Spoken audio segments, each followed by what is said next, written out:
Marshall, 26. Notre Dame, 21. Marcus Freeman, 0-2 on the season, 0-3 as a head coach.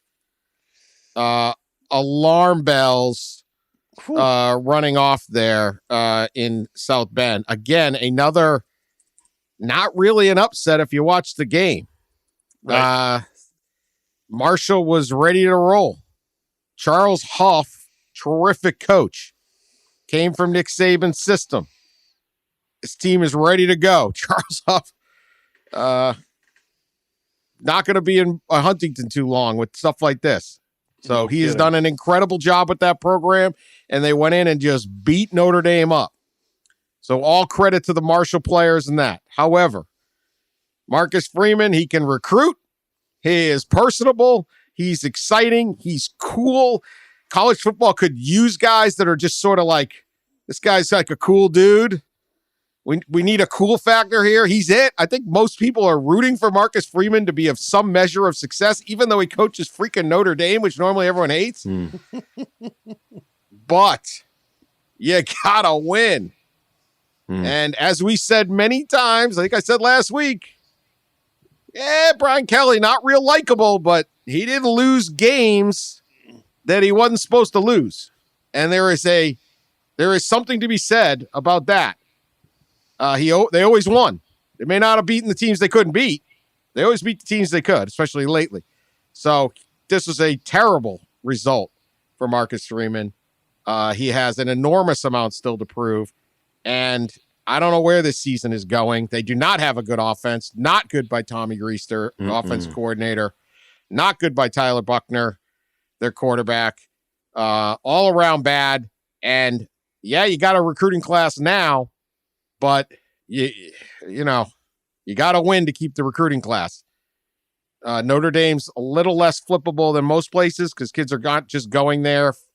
They're going there for a little bit more than just wins and losses, but still, you got to prove it. So, thoughts on that, Ross? Marcus Freeman, he rocks the quarter zip on the sideline better than any other coach in America. But it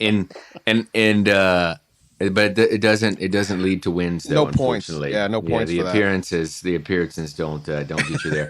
The off season of Marcus Freeman love has really been incredible, right? Like, and Notre Dame has pushed it. Like, you could tell, like they've pushed it. There have been so many stories about it, and it is a good story how it all came about and everything. But man, the honeymoon is over, right? Like, it is over. And the thing is I don't know that it's going to get better in the short term. First of all, they don't seem to have a quarterback that can move the football very well, an offense in general that can move the football very well. And they go to UNC, North Carolina, who just, by the way, beat two Sunbelt teams barely, but that looks pretty dang good right now. Not as embarrassing. Yeah, they look pretty.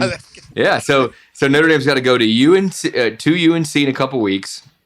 They got to go to BYU.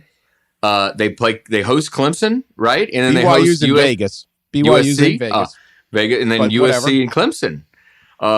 You can see a 7-5 or 6-6, like barely. And they got to go. They do have to play at Syracuse, who suddenly has come to life. So, oh boy, this could be an interesting first season up there. Yeah, if you look at everything, 0-3. First of all, nobody's ever been 0-3 as a coach at Notre Dame. Not Jerry Faust, not Charlie Weiss. So Marcus Freeman is making bad history there.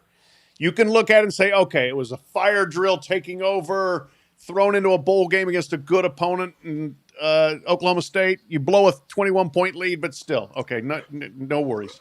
Bowl game. Go to Ohio State. Ohio State's loaded. You play a pretty good game. You're in the game at least. Okay, fine. You come home and lose to Marshall? No, not fine. Not okay. Not good. Quite bad. Those are the kind of games Notre Dame does not lose. They didn't even used to schedule them.